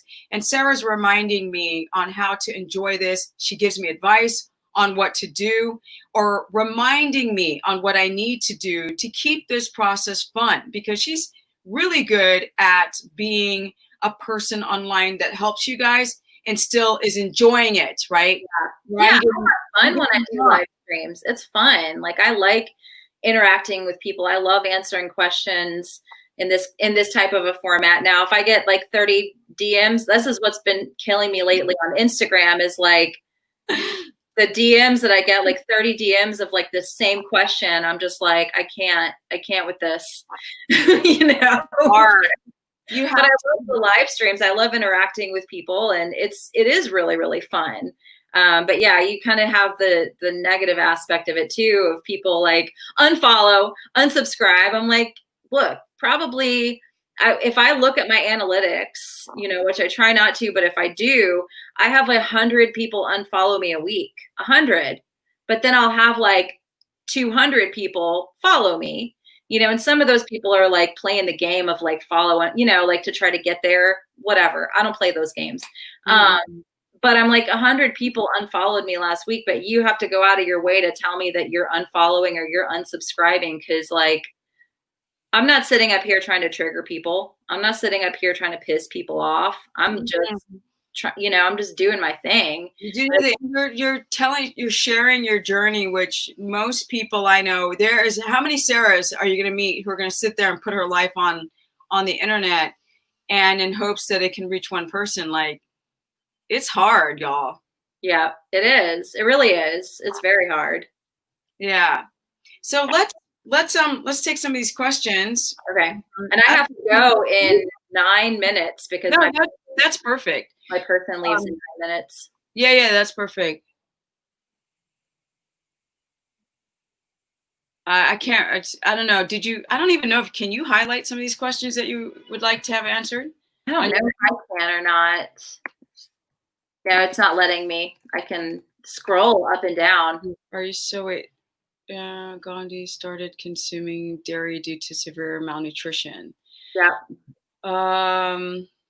Let me see. Why do pastures ship? Okay. Was there a question out here that sticks out to you? No, because I've kind of been glancing. Someone wants to know if I recommend not eating fish, or do you recommend eating fish? That's the only question I'm seeing. And then somebody wants to know about my autistic daughter, like what I feed her. Yeah, those are the two things. Those are the two things. I don't know if you see any new comments at all. Now, you know what? I'll stay on a little bit longer and answer some of these questions. Okay, cool. Because I can't, like, my brain's like, oh, I can't go back and scroll through these comments. It's a lot. I know. It's okay. 200 grams of fat, 55 grams of protein is over 200 calories. That scares me. That was one that I remember seeing. Okay. Yeah, I saw that too. That's not very much. How tall are you? How much do you weigh? That's not very much. First, it's the science of ketogenesis. So 200 grams of fat is nothing. Literally, she and I could go up to 400 without blinking if we didn't have a limit on our fat. So 200 grams of fat should not scare you. What should scare you is going under 200 grams of fat, doing keto or carnivore, destroying your metabolism, and then you'll never get the weight off because your insulin's screwed up, your thyroid's screwed up, your leptin and ghrelin signaling is screwed up. So now so many women, including like what I did, was let's do 1,200 calories a day. Like, for some reason, women are so brainwashed into thinking this like 1,200 calorie a day thing is okay, and long term it's going to wreck you. You know, it is going to wreck you. I think that a couple things that I want to say, and then I want to hear your thoughts, so you don't have to like rush out of here because you got to leave soon. Yeah. But I want to ask, like, do you ever want to go back to the life of carbs and starches, or do you feel like I want to at least be able to eat some vegetables? Where does your brain, or do you feel like I can be strict carnivore forever? Where does your brain kind of sit with those thoughts? I'm open to, because I'm one of these people that actually really loved vegetables. Like, I would make a pot of collard greens, and I love collard greens. I love broccoli. love avocado. Like, so I like to eat vegetables. I think they're delicious. So I would eventually love to go back and add some veggies in here and there as I can tolerate them. My problem is that I would try to eat them and I'd get this like pregnant stomach. So my body was telling me something about those vegetables. I probably was overdoing it. But I would eventually love to add some vegetables in. Now with the carbs, I don't want to go back to the way that I was feeling with the carbs. You know, talk about ravenous hunger, talk about food obsession. You know, it's like, that's all I could think about was, you know, if I'd have like the oatmeal for breakfast, I'm hungry an hour later, you know, and I'm constantly obsessed with like, what's next? What am I going to eat next? You know, when my stress is under control and when I'm in a ketogenic state, I'm not obsessing about food all of the time. So would you say that you would like to be able to do sort of a keto omnivore diet once your gut is healed and you're good with that, like just to be having a different variety of vegetables and some low glycemic fruits and higher fat avocado, and I mean I could do that, I feel like, indefinitely, and it'd be totally sustainable for sure. Okay. So first of all, okay, so tell everybody where they can find you. Most people here already know how to find you, but let's just say anyway, to any new people coming to my channel, how did they find you? Yeah, so you can go to my YouTube channel. It's just you just type in YouTube, search Carnivore Yogi. I don't think there's any other carnivore yogis out there on YouTube. And I put in the link below. Yay, thank you. And then my Instagram is at carnivore.yogi, which is kind of what I put up here on my StreamYard thing. And those two places are usually where I'm hanging out. So. Okay, so check Sarah out for some new interviews. She's interviewing a lot of really amazing, and she cherry picks the people to really make sure that you guys are getting great doctors or people who are professionals in their field, so you guys can learn something, even outside of the dang diet realm. Just things. Doing Dr. Gabrielle Lyon on Monday. We're doing a live stream. She's not strict carnivore, but she advocates for women to eat meat. Like, this is her whole message is women should eat meat. So she's not strict carnivore, but and I don't just only interview carnivore people. I'm starting to try to branch out a little bit, but thank you for that plug, Steph. Yeah, and the thoughts on your last thoughts on people trying to define you by being carnivore or keto or this or that or paleo, whatever. What do you think about that? I think it's dumb. Like, stop identifying who you are with what you're eating. Like, and I know that's funny. I'm saying that Carnivore Yogi, the reason why I have that name is kind of a statement of that I'm a yogi. I'm a yoga teacher. I've been teaching for over a decade, and I eat meat because it's the healthiest thing for my body. And it's a yogic thing to do to take care of your body.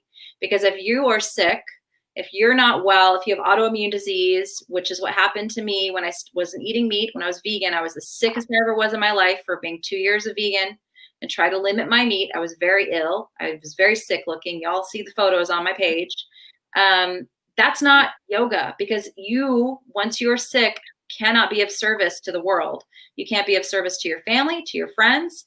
So, you know, in a very weird kind of a way, carnivore and yogi go together very well, because I can be of service to the world because I'm going to be a healthy person. If you eat plants, you're still carnivore. Even if I start eating the plants, I'm keeping the name because it makes a statement about you know, being of service and having a healthy body. Those two things go together. And I probably will get a lot of hate for it still down the road, and that's okay. I want to remove that stigma of the vegan yogi or the vegetarian yogi. It's outdated, and it's not actually based on anything real. If you start to study the ancient scriptures, like which I'm doing, which I have done, there is nothing in those ancient scriptures that says you have to be a vegan. Exactly. Okay, there's some more plugs with Sarah that you guys don't know. She actually teaches yoga classes. So if you guys are at home and you want de-stressing classes, so if you want to go and join up, where do they go for that? Go to my website, carnivoreyogi.com. go under recommended links and you'll see a link for my Zoom yoga class. We do it every Thursday and Saturday at noon Eastern time. And it's gentle, and there's a 10-minute guided meditation at the end. So if you're like wanting to learn how to do that stuff, then just come hang out. And you guys, like, she's giving me tips on what to do with my business. So if you guys need tips with social media, this girl is the shite. Thank you. On it, right? Yeah. So go to Sarah for that. She also books that. If you guys just need some advice through her journey, she's not trying to come across as some medical expert, but she can definitely tell you what's working and what's not working for her, and also with the social media. So those are things she didn't plug. I know she does them, so I'm plugging it for her. Thank you. Yeah. So Sarah's got to go. Yep. But thank you, Sarah. I'm going to go and take some of the I'm going to answer some of the questions that you guys have about all this kind of stuff. Right. And we will have to set a time. I don't know if you have time later to do like the workout stuff, or if you want to save that for another day when you have more time. Yeah, I'll WhatsApp you. All right. Thank you, Sarah. Thank you. Thank you. Bye. Bye. Okay, guys. So that was a great interview. Obviously, the interviews are different when you know somebody, because then it's not so. I always feel like I have a bean in my butt and I'm squishing it together, or a nut. Let's say I have a nut in my butt cheeks and I'm trying to crack it. When you interview somebody you don't know. So it was really, really nice to interview Sarah. We just started talking everything. I think during the whole Sharona, you are not as in much contact, let's say, with your friends. Like I have friends come to visit me at the ranch, but I don't have anybody to mind melt with, right? There's no mind melt. So we mind melt every day, especially on WhatsApp. So I'm going to take some of your questions. So thank you, Sarah, for that. And we talk for real, like all these interviews I think get boring. So it was really nice to have like real talk with Sarah. Let me see here. So if you guys have questions, ask them now. Calories don't matter, because if your hormones are jacked, I don't care if you go down to 500 calories, you're going to develop a thing called skinny fat. That means your body's going to hold on to the fat because it's an emergency situation where the metabolism wants to slow down. Let me see here. Ruth says, Ruth says, I'm turning 50 in July, 5'3", same as me, 170 pounds. I'm not, but okay, here we go. I am hypothyroid, which is why she's 170, and no gallbladder. Digestion has been hard for years. How can I up my fats without diarrhea? I'm taking ox bile, also perimenopausal. So this is a great question by Ruth. And essentially, Ruth, really the only thing you could do is kind of what Sarah suggested, which is maybe taking a lipase or enzyme and betaine HCl. You have to always take your fat with protein. That will help with the caloric acids to help the starting of the breaking down of the fat, since we don't use amylase in the mouth to break down fats, just carbs. And so don't do like fatty teas and fatty broths, unfortunately. If you're having so much of a problem with your gallbladder sludge, or you said you had no gallbladder? You have no gallbladder. Then your body can find a way to hold the salts in the biliary system, the duct system. That takes time. You have to eat your fats very, very slowly, and you might want to do like 2 tablespoons of animal fat with protein and another 2 of coconut oil. Coconut oil is not very ketogenic, but at least you won't be in deprivation of having of enough saturated fats within the body, which will help your immune system and all of this, the hormonal system. So we go back to this and click on this. Let's see here. Do you recommend fish, salmon, or on carnivore? Now, Chad, if people are doing carnivore because they're having a histamine response, fish is the worst. Fish collects bacteria very easily. And so, no, I don't recommend fish if you're having issues with bacteria on fish. On carnivore, if you're doing carnivore just because you're tired of plants and you can digest fish with no, inflammatory response or histamine, that's fine. Stephanie, you said you haven't tried suet, etc. What's your go-to fat? My go-to fats, there are 2 go-to fats. One is butter and the second is tallow. Sometimes I'll have some lard, but it's pretty much tallow and butter. Yeah. Or thymus. Like thymus is almost pure fat. It's just thick and fatty. I think it is Sarah for sure. Yes, I agree. Makeup addict 26. See, hyperstatic 60 says, why is coconut oil not ketogenic? Because we're not made out of medium chain triglycerides, which are small in particle size. We are made out of LCTs, which is long chain triglycerides, which is thicker and bigger and denser in structure.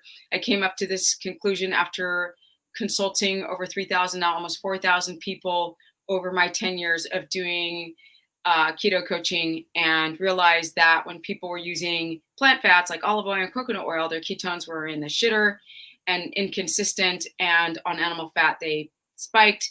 And it makes sense because it has not only the long chain triglycerides, it has the cholesterol, it has the fat soluble vitamins and the right amounts of monounsaturated polys in there, the MUFAs and the PUFAs and the saturates, and then also with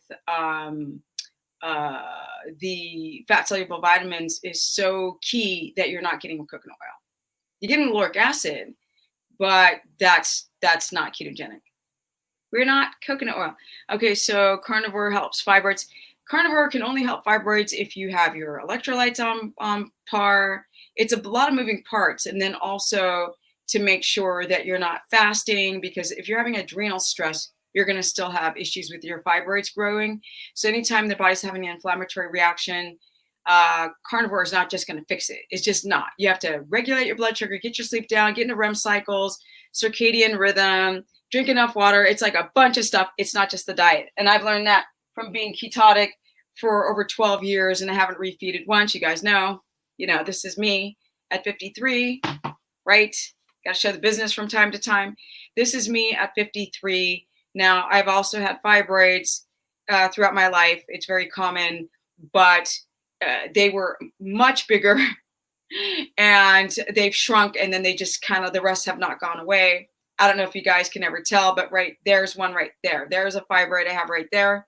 It's a pedunculated fibroid, which means it's outside of the uterus. So it pushes on the wall of my stomach, which is why my abs always push out here at the bottom. If anybody's ever noticed that, I don't think you guys have. But yeah, so it's not that keto or carnivore is ever going to get rid of them totally, but it can shrink them exponentially. Stop fearing body fat. It's so crucial. Wait, this is a good point. So stop fearing body fat. Stop fearing body fats. It's crucial. You simply cannot get over fat in ketosis. What a beautiful statement said, right? By Luan. I always wondering how to pronounce your name properly, but that is such an amazing, amazing statement to make, that you go up in body fat a little bit, you don't become obese. And this is unfortunately the healing process. Food deprivation and lowering your calories just puts stress on the thyroid, the reproductive and adrenal system, the hypothalamus, pituitary, adrenal, and thyroid axis. And you don't want your body to inflame, having to use the adrenals to raise your blood sugar. Her experience with healing hunger and weight gain on high fat is identical to mine. And that's the thing that I wanted to say, Rebecca. It's like, I'm turning 53 and I'm sitting here around 13-14% body fat, and I'm still a menstruating menstruating woman with muscle, and it's harder for people to take my advice and take me serious in the context that people, when they look at me, they don't see a woman in her 50s, and so they kind of don't treat me that way. They kind of treat me with not the respect that I deserve. Whereas you can see that Sarah's struggling, that her metabolism and her reproductive system has been damaged so much through bad habits in her life, that healing from it is still a process that not only I'm doing, that we're trying to figure out why her hunger is out of control right now. So just gaining a few pounds of weight, so what?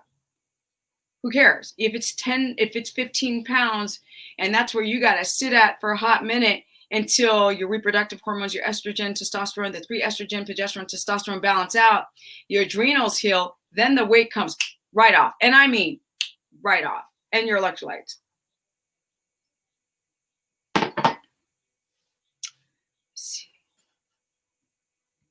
Let me see. I love the way your abs look. Do you have any routine? What do you think of stomach vacuums?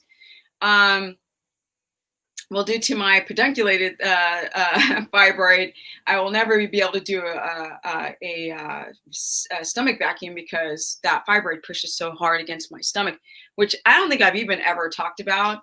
And the reason why I don't talk about my existing fibroids is because it's not important. So you guys can see here, that's the one that pops out, but I can't vacuum because your uterus is right here, right? There's your uterus. And there, as you can see, those are where the fibroids are. So I can't vacuum in because there's two balls there under my abs. But I don't think that vacuuming is good. It's when that's vacuuming, and I actually think it looks kind of gross. I'm not gonna lie. That's just me. But thank you. Appreciate the compliment. How do you fix leaky gut? Well, sleep. It's lifestyle first, really. It's like, get the stress down. Sleep. Don't wear one of these. Like, if you want to wear one of these, you can't get oxygen in, and you suppress your immune system. You've got to heal, like the thymus that we talked about, the thymus or the kidney for the diamine oxidase or DAO production. Glutamine might help, but there's nothing better than getting that stuff from the real food itself. Following a circadian rhythm. And then you want to, get off all pharmaceuticals and try to get along with your spouses or your kids and your daily routine exercise. And then it's getting your macros correct.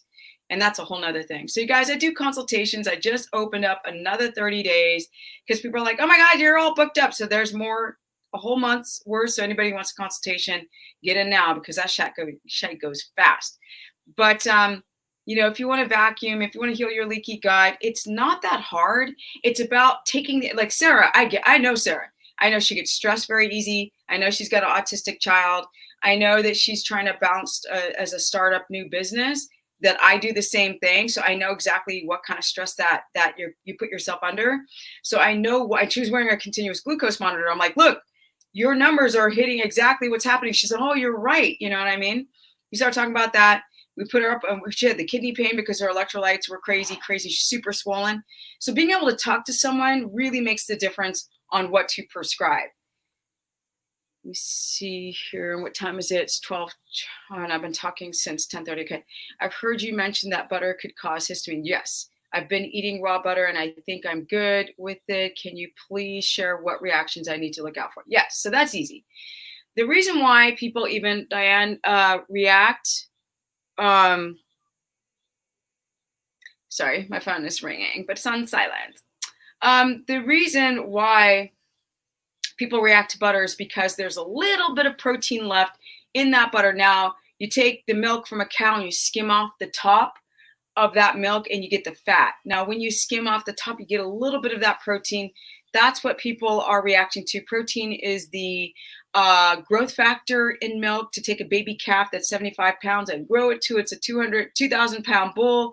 And that's what people are believing that people are reacting to, is the whey and casein in that butter. Most people don't react to it. So they would either get itchy, sinus infections, chronic sinus infections, itchy scalp, rash, bloated, mucousy, tired, irritable. Itchy skin, itchy scalp, mucus, sinus infections, seasonal allergy symptoms, hay fever symptoms, watery eyes, and you could also get stomach aches, loose stool, things like this, constipation. But you seem to be doing fine. Let's see here. See, what is the most you've seen someone gain? Well, I think around 15 pounds, but a lot of that is water. So it's not, and people's electrolytes, now that time has gone by, I realize a lot of the weight gain has been because of electrolyte imbalance. And even I was having electrolyte imbalances, and I'm the keto expert of low carb, which you develop electrolyte imbalances on low carb. So even I was making mistakes. Struggling going to bed earlier. I'm not sleepy till around midnight. So Tiffany, that's because you have a thing called inverted cortisol, and so that means you're not connecting to the circadian rhythm. You're waking up too late. I don't know if you're going into enough. You're not sleep, deep sleep, REM sleep. It's breathing. It's like blue light blocking glasses. Like getting the cell phone out of your dang face. It's exercising. It's breathing. It's de-stressing. It's getting your macros on point. It's a lot of little moving parts. And I just need to know more about you. I don't know if you drink coffee or tea or eating foods that could irritate you, that could spike cortisol and make you stay up. How much and how often can you eat thymus? You can eat thymus all the time, all day, every day. There you go. It's just hard to get and it's hard to find. So when I eat it, I just do an ounce a day. It's the same as liver, because where am I going to get thymus and grass-fed liver just tomorrow? So I use it like a multivitamin. I think that's it. Eat more. Wait, I eat more with no fasting and I'm losing weight. Exactly, Jose. Great point. And as you guys can see, I mean, I eat a lot of fat, guys. That's a lot of fat. That's a lot of fat. And I eat around 260 grams of fat a day, but I really work hard to keep my blood sugar balanced. And I've been doing this for so many years without refeeding. It's the only thing my brain knows. So I've got, when you have muscle, right? When you guys have muscle, you have good GLUT4 receptor development, which helps you clear out the glucose instead of storing it as fat and spiking your insulin, thus making you insulin resistant. So when you do things long enough, the body does adapt. But a lot of people give up or they refeed back onto wine and carbs, and I fell off, and I've never done that. I've been very, very, very, very, very consistent. And I've worked out for years. I mean, I've been working out since I was 29, going on 30. So what, that's 23 years ago. 23 years ago, I started, I mean, I was always an athlete, but literally hitting the gym, like people didn't go into gyms in the freaking early 90s. I mean, they did, but it was still the aerobics time. So, it was the beginning. Like now it's really like going to the gym is popularized, but it's when I lived in Sverige, du vet, många som kommer från Skandinavien vet att jag pratar svenska, Norge, dansk och svenska människor förstår mig. De flesta kan inte förstå vad jag säger. So that means I lived in Sweden for a very long time. And when I lived in Sweden, yes, so that was Swedish. And when I lived there, people worked out. Like the crew of people I hung with, we lifted. The skaters because I used to be a pro skater. And the skaters, guys can see right here, if I go off green screen, boom, see, that's me skateboarding, right? Those are I used to work as a photographer, but that's me skateboarding. See that? Pro skater, that's how I busted my knee. Can't see, there I'm up on a 12-foot ramp, 2 feet of vert. There I'm doing a frontside air. So Stephanie's had a very interesting life, trust me. Busted my knee, had 10 surgeries on my left knee. I broke every single thing. It was dangling, and just tissue was hanging on. And so for me to be at this age and to have my hormones intact, to have a fracked up knee, and to still be able to build muscle and, and get the bootang thing going down. My butt, well, you can't see because I got these pants on, but my butt was as flat. It was flat. It was flat. I was wearing a 00. I told you guys this in another stream. Now I've gone up to size 4 in muscle, booty plump. And just because we get older doesn't mean we have to fall apart, but it means you have to work extra hard to keep it. You just do. If you put me next to a 20-something-year-old, I'm in better shape, but what I have to do is work 5 times harder than she does, and I'm willing to do that. Say, hey, Steph, are there situations when you shouldn't exercise? Yes. Not after 2 o'clock in the afternoon, because there's a shift between 2 and 4 where cortisol is supposed to start. It's at its highest. It's supposed to drop. Melatonin, the sleep hormone, is supposed to rise, which should put you in a parasympathetic state of rest. Get your central nervous system to stop overfiring and stop that inverted cortisol coming from the adrenal system. That's when you should stop. And then also when you guys have adrenal fatigue or chronic fatigue, you should not lift heavy. You should not push through it. the whole no pain, no gain is stupid. That will just destroy your body. And those are the times that you should not be working out to the extreme, or when you're first trying to keto adapt, because working out really hard is going to spike your glucose, which is going to block your keto adaptation. So 4 weeks, take it easy. But these are great questions. Wow. You are totally booked for recorded sessions in June. We'll be joining. No, I'm not. No, I'm not. I have a whole new calendar. It didn't get booked overnight. There's no way. I opened it last night. Let me go check. And Malini, send me an email through my website, which is stephanieperson.com. I should not have overbooked unless I did because I have a new calendar system. Unless I did it wrong, that whole thing should be wide open for recorded versions as well. Do you think carnivore is sustainable, good long term? I agree. Can keto be as strict as carnivore? What? I agree. Keto can be, but what? Read this right. Do you think carnivore is sustainable and good long term? I agree. Keto can be, but strict carny. Sorry, my brain's moving so fast and my brain's not getting it. Carnivore is very difficult to sustain long term without potassium, just from meat. And you have to be very careful on the days that you take your sodium, when you sweat a lot. If you're not on your potassium coming from like broth, then the broth has to be cooked a certain way to get as much potassium out of the lean meat. And the reason why we don't just eat a bunch of meat is because too much meat is going to create gluconeogenesis from the protein that you're eating, spike your glucose, not be able to make good viable ketones. By the way, I'm going to be interviewed by Sean Baker's Meat RX on Sunday, and I'm so against the 2 pounds of beef, so that'll be an interesting conversation. But you can take supplemental potassium citrate if you don't react to it. Some do react to the citrate, and then if you take this much, you get tingly hands and heart palp. So it's a balance. Like I said, it's a lot of work to get this stuff right. Now I've been doing keto, like keto omnivore, right? But now I'm doing carnivore with 1 avocado a day and no spices, no Italian spices, no nothing. So to be honest, it's just easier to walk out my door not having to chop vegetables and cook them perfect with spices. I just out the door. What do you think of taking shots of apple cider vinegar each day? I think that if I did that, it's a problem with my gut. And a lot of people with histamine intolerance, that's the worst thing you could ever do is do apple cider vinegar shots. If you don't react to apple cider vinegar, sure, it's fermented apples, why not? It's got microbes in it and helps your HCl levels. But yeah, depends on the person. Is napping okay? Does that keep? Well, napping means that you probably are having postprandial hypoglycemia reaction, which means you shouldn't really have to crash. You need to find out why your blood sugar is dropping in the afternoon.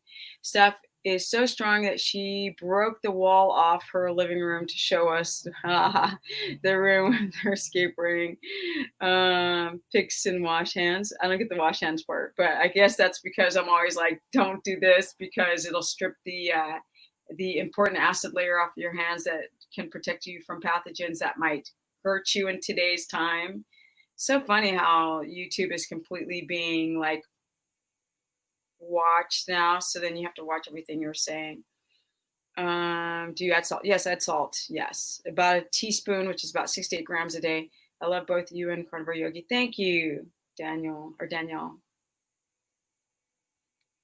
See. Personally, it was the diarrhea from fat caused electrolyte imbalance. Yes. Oh, yeah. So if you guys are having diarrhea because you're having a histamine, most like a gallbladder, a gallbladder sludge or stones, or no gallbladder bladder problem, and you have chronic IBS or diarrhea from the fat, fix that so you don't become electrolyte imbalanced. Electrolytes working correctly until major swelling yesterday. Higher attempts through things off though. Exactly, Maria, and you're getting that. See, Maria and other people are understanding how important your electrolytes are. Don't forget itchy eyes and palate, throat. Yes, for histamine reactions. Yes. Also, can you not eat enough? I've been only meat as far as 1 week and a half. Week and a half now hungry, struggle with getting 500 calories, girl, Jody, you need to book a consultation, girlfriend. You eating 500 calories, you're under eating, and you don't want to do that. Trust me, you might be young. You don't want to do that. I'm high fat, carnivore, organ meats, and keep electrolytes on point all the time. Ah, awesome. That's what I'm talking about. Okay, guys, I'm starting to get worn out here. Steph, since I've been in Meat RX as a coach, I'm trying to speak to the other protein, speak to lower the protein and higher the fat. And so excited for Sunday, preach loud. Oh, wait, let me read this. Becky says, Steph, sis, oh, cute. I love that. I've been in Meat RX as a coach and trying to speak to lower the protein and higher fat. And so I'm excited for Sunday. Preach it loud for all those back in the back to your back of the here. Wait, I can't read. Preach it loud, all those in the back to all those in the back of the room to hear your message. Thank you, Becky. I don't know why that's so hard. I think it's just because my brain's like, okay, Steph, you got to stop soon. So I'm being interviewed. I need to go and respond to them about my personal story, but I did carnivore for almost a year. I started having swelling issues, heart palpitation, like all kind of electrolyte issues. I'm like, you know, I've never had a problem eating avocado, so I will get off the strict carnivore and just add one avocado a day. So then there's the whole, how do you define what carnivore is? And I think that it's kind of stupid to start to define your diets and who you put people. So keep dividing us, you know, putting us in different categories and all this kind of stuff. So I did eat my beef raw for, I don't know, like 6 months. And then I just stopped. So I've done videos where I'm eating raw meat and I'd cut it real thin and I'd put it in salt, like curing it in salt, and I would just sit and chew on it. And then I was like, it's a personal choice. Now, some people like to have raw meat because they find the benefits of getting the nutrients out of the meat, like potassium. But then there are things like meat broth that you can also get the potassium out of the raw meat. Wash hands. Thought you can. Icon was for clapping. Applause for breaking the wall. Oh, I don't know. I'm lost. Sorry. Okay, guys. I'm getting dehydrated because I haven't been drinking enough water and talking a lot, which I'm becoming dehydrated because of that. 2 hours, we're good. Thank you, Carnivore Yogi. Thank you, everyone who joined the chat. I think this is a good conversation for people to talk about. And plus, Sarah and I have some little projects we want to do together. And this all happened because I coached her and we just talked and we became friends. I mean, that's it. This is no, what is it? Business partnership agreement to boost our social media. It literally became, oh my God, we need to talk every day because I'm having a shitty day type of friendship. So that's number one. I notice you shop at Trader Joe's a lot. Whole Foods off your list. Okay. So, okay. For their whole Sharona thing, I literally bought 100 pounds of friggin' meat. Not just from she just left a message. That was Sarah. Not just from beef. So I got 70 pounds. I got liver. I got heart. I got all kind of meat because my friend, really good friend of mine, he lives right near a ranch and it was fresh slaughtered.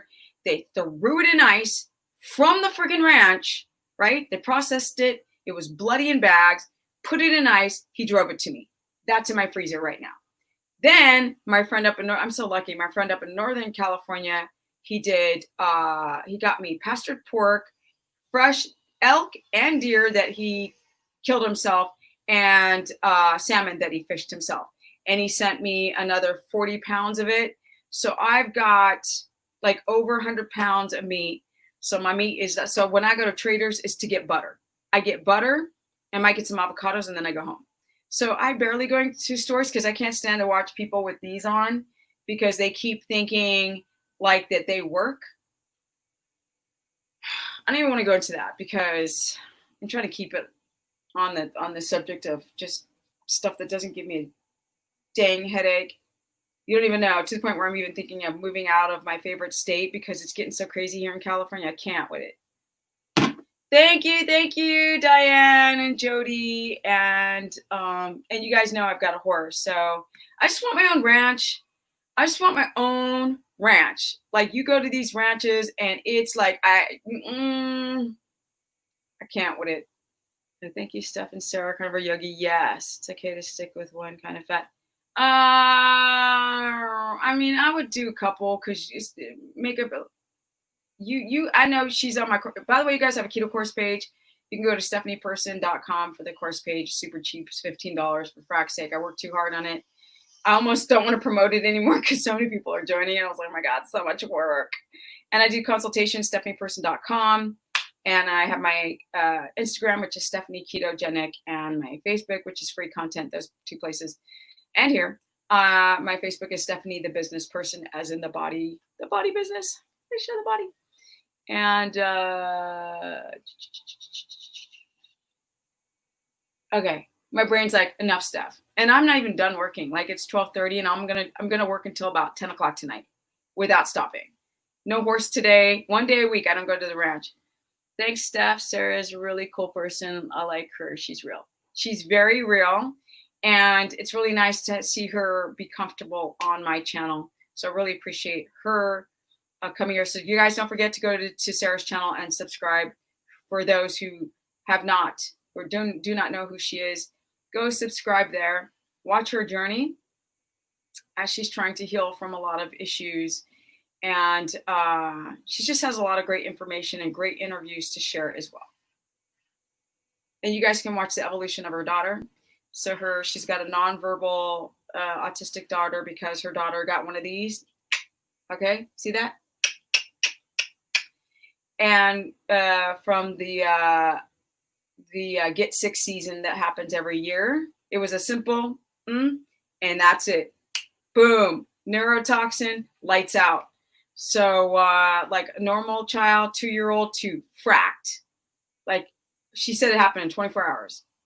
So yeah, I'm really anti, like, I'm not happy with that.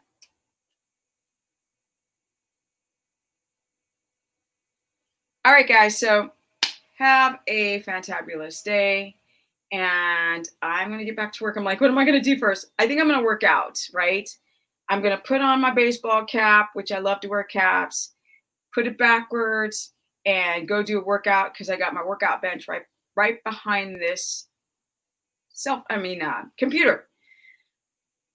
I choose to eat only animal products because it works for me. Just make sure that you get your electrolytes on point. And because I've been doing this 12 years, you think you're fine until you're not. Okay? Don't trust that you feel good today because this stuff can change like this, especially when you get older. Sam, I got some booty bands and like, y'all, I got it all right here, like all ready to go. You don't even know. I'm ready to get this workout started. You don't even know. So also, you guys, my only affiliate program is through Ancestral Supplements. So don't forget to go there. And my discount code is Steph Keto. Where is it?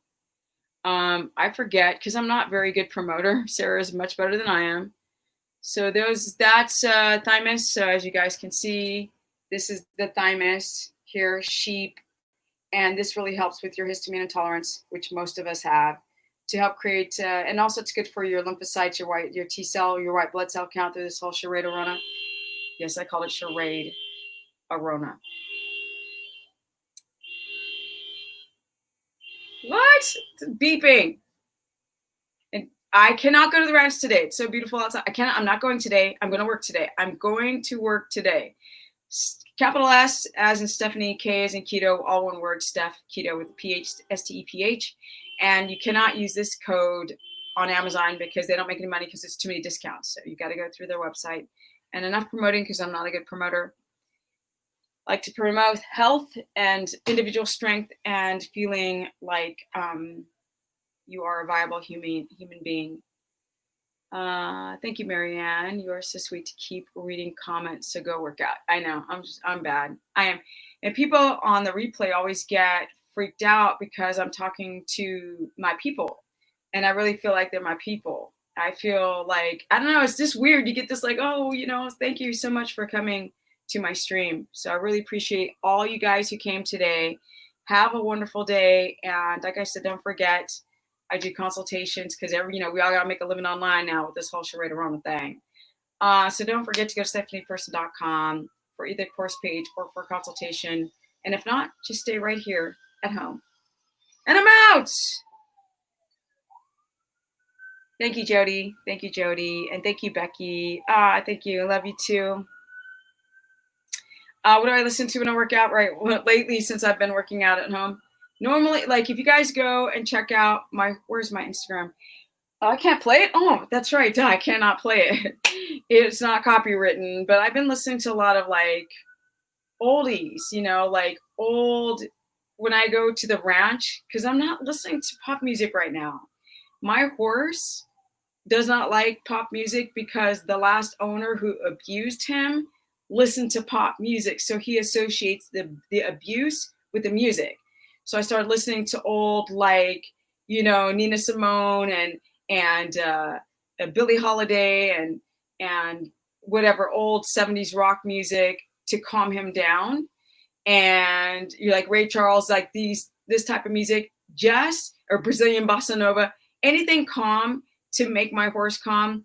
And now when I work out, I just go and learn more and more about disease and what's happening these days, because I might be moving out of this state. So that's what I do when I work out. I just kind of listen and watch things on my iPad. Mutual people feeling for you. You rock. Thank you so much, Maria. All right, guys. Now I really need to shut up because Sarah's really much better than I am to shut up and go. So bye. Thank you, everyone. And I'm out. Here we go. Boom.